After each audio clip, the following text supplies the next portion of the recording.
Update 23.2 has just been announced for PUBG on PC and console, and today I've gone through all of the updates on the test server so I can bring you gameplay footage and test out everything that's in this new update, including the eagerly awaited revive system, some changes to how being knocked in squad games works, the new clan system, and much more. So some of you may have seen the teaser video featuring none other than Wacky Jackie. Great to see Jackie getting involved on the PUBG side of things doing this patch report. The live maintenance schedule is as usual. The test server is up today. This means the PC update is going to go out next Wednesday, that's May the 17th European time, and for console the following Thursday on May the 25th. If you have PC, you can play on the test server now. If not, then you'll need to wait till it hits the live servers. The map service plan is the same as last month, both in terms of what the available map pools are and in terms of when they're going to change. On PC, they will update every Wednesday. You'll get a different map pool, and on console, every Thursday, the map rotation will change to the other one. Maps available in ranked are staying the same, with Erangel, Miramar, and Tago having an equal weighting and Destin having a 10% weighting. So the big new feature in this update is what PUBG are calling the recall system. This is the revive, the buyback, the gulag, but without fighting.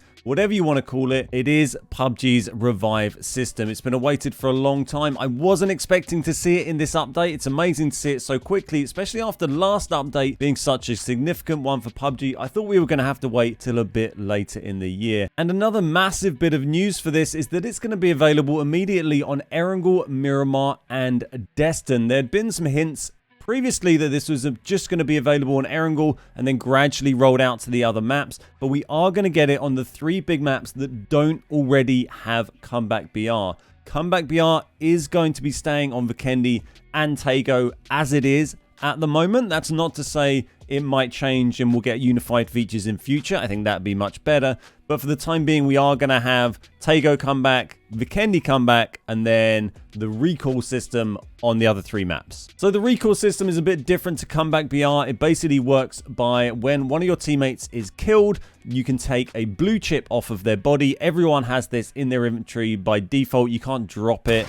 So when you get knocked, or when you get killed rather, your teammates can come and take this. They then have to go to one of these recall systems, a blue chip tower, which you can see marked on the map, and then you use it, and then your teammate will come back in the beginning of the next phase. There will be a plane that flies over. They will drop back in. They won't have any gear at all, completely unarmed, unarmored, no bag, no guns, no nothing. So the blue chip towers can be found around the map. They are marked on the map at random places. There'll be different places each time you play. There's quite a lot of them. You can use these towers multiple times. So if the same person dies multiple times throughout a game, they can keep coming back up to a maximum of, I think, 6 or 7 times. The recall system is disabled from phase 7 onwards, so you can kind of get recalled as many times as possible before then. Obviously, when you do get recalled, you still have to wait for the beginning of the next phase for the plane to fly over, so you don't immediately come back. So there is a limit there to quite how often you can come back. The wait in the example I've shown you was quite a long one, but keep in mind that was me literally landing on drop with my ult account, immediately killing it and thirsting it, and immediately going to a tower. In real gameplay, you're probably more likely to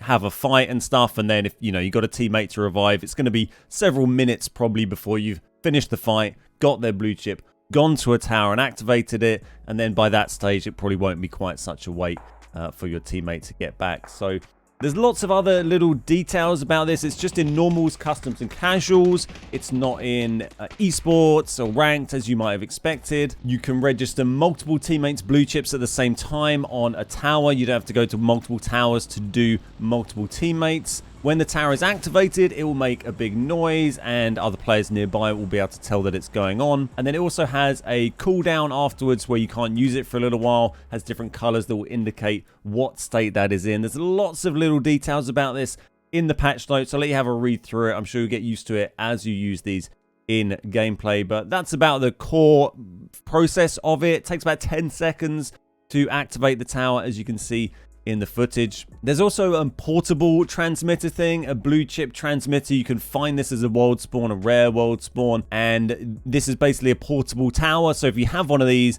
and a blue chip, you can call your teammate back without having to find one of these blue chip towers. Like I said though, they are quite common. I was able to find 2 just up in Zaki. If you move, get knocked, or eliminated, or press cancel whilst trying to bring someone back on the blue chip tower, it will cancel it, so you have to restart. And once you've used it on the tower, it will be consumed and you won't have it anymore. I think this is a really positive change. I like the sound of it. I think with the sped up blue zone circles we have now, I don't think waiting to the next phase will be too much of an issue, and it just kind of fits in better with just having one plane every phase rather than constant planes flying over dropping off people back from comeback PR or from revive rather, or people just popping out of nowhere. Or so I think that kind of works. It's going to be interesting to try it out. I think it's going to really change how PUBG is played as a game. For me, it's going to make it a lot more fun. I know not everyone is going to be into that, but if you're really against it, I guess you can always play ranked. So moving on from revives, there is some other cool stuff in the update.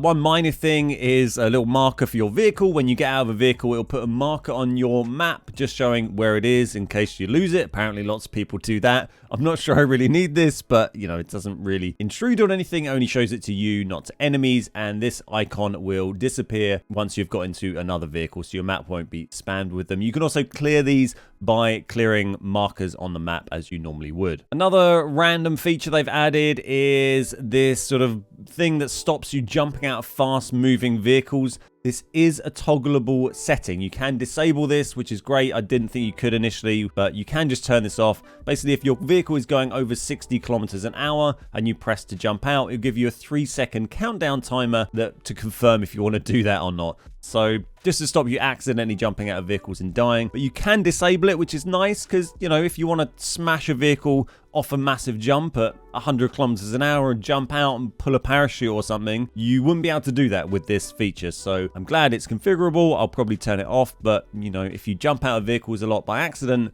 maybe you want to leave that on. Some of the other significant changes are around DBNO, down but not out, knocked state players. So the wording of this in the patch notes is very confusing. The way they sort of describe it is as if you always bleed at the same rate no matter how many times you've been knocked. It says, while remaining stationary during DBNO, the identical HP reduce rate will apply regardless of how many times you're knocked out.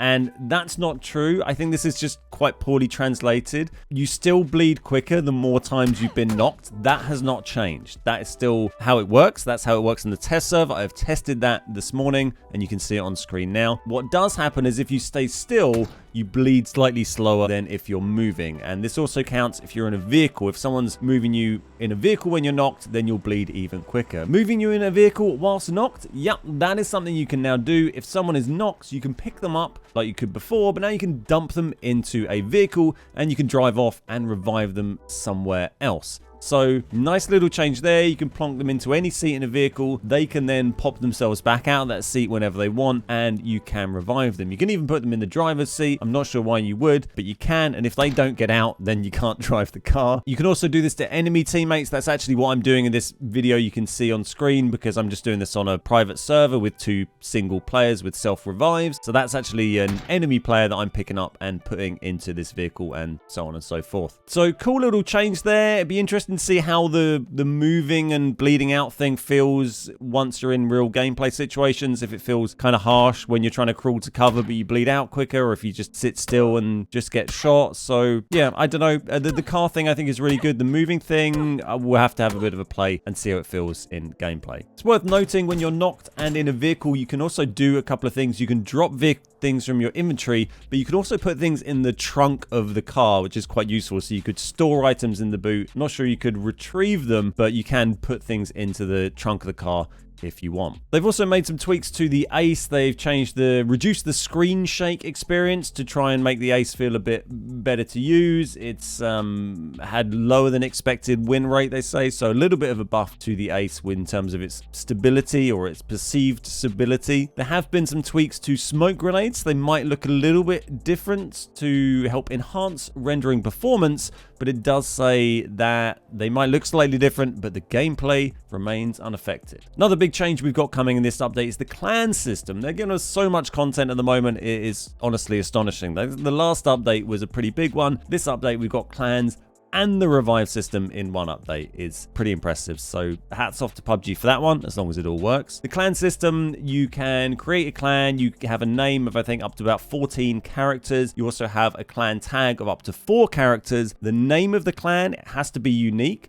but the actual 4-letter clan tag doesn't have to be unique. So you don't have to worry about being the first to get on to get, I don't know, Dave, the clan Dave, or whatever you want to get, because you could actually have multiple clan Daves, which I don't think is good really, but that's how it works. But you'll have your full clan name as well, so there'll only be one, the OG Dave clan, and you won't be able to get it confused, I guess. So people can join clans. You can leave it open, you can make it invite only, you can have up to 100 players, and then you get a little thing next to your name that says, you know, TBG or Dave or whatever your awesome clan tag is, and you can then level that up by the members of your clan playing games will get XP when they play together in a squad with other clan members. They'll get extra bonus XP, and this will level up your clan, and you'll get a cooler looking clan tag, and maybe there'll be other things you get in future as well, but at the moment I think it's just the cool looking clan tag. But it also gives you a nice little interface where you can see other clan members within the clan page through the lobby, and you can click to join them or play with them or message them and stuff. So it does make a nice little community thing, and could make it easier for finding, you know, groups of players to play together. We could make a clan and invite like our subscribers or whatever to join, and then it'd be quite easy for them all to just play games together with other Beard Guys community members and stuff like that. So if you fancy joining TBG clan, let me know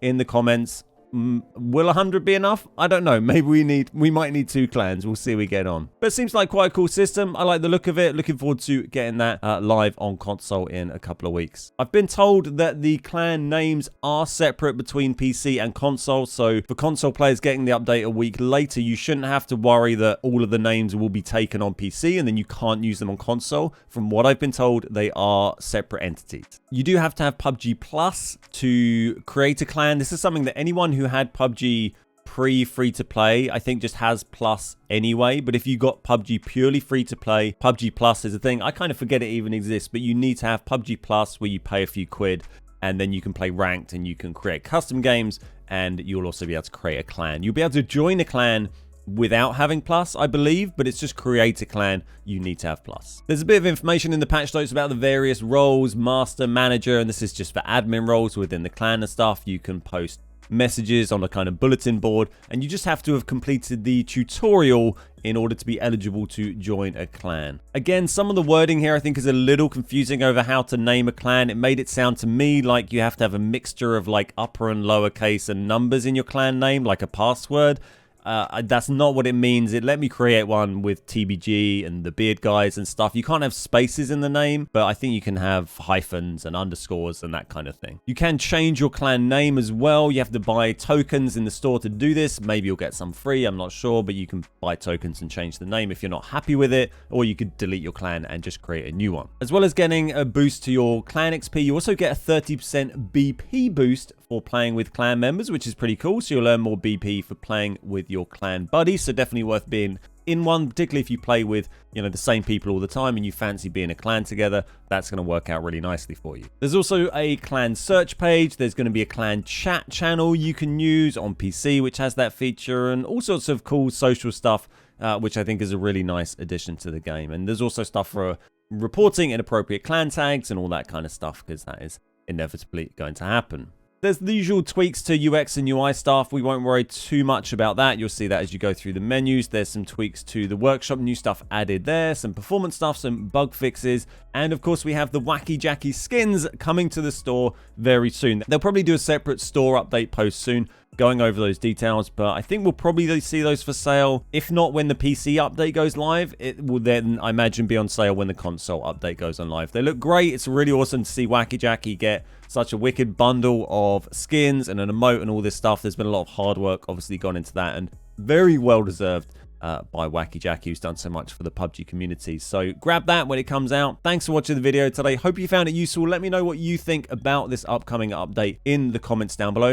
If you have any questions, please let me know. I'm going to be streaming a little bit later today on YouTube, so come over to there if you want to chat to me about this update, and and I'll see you next time. I just wanted to drop you all a quick message to tell you about our PUBG creator code. As a PUBG partner, we have a creator code which you can add to your account, which means whenever you purchase anything in game, PUBG will give us a commission. Whether you're buying season passes, G-Coin bundles, or anything else that requires cash in PUBG, if you have our code added, then you'll be helping us out without costing yourself a penny extra. It's a great way to support the channel, and it really does help keep us making PUBG content for you. Plus, it's easy to set up and you'll only ever have to do it once. To add our code, first visit accounts.pubg.com and then log in or create an account. Once you've logged in, connect your Xbox, PlayStation or Steam account on the linked accounts tab, then go to the Creator Appreciation Program section and type the Beard Guys into the box or find us from the drop-down list. Then just click submit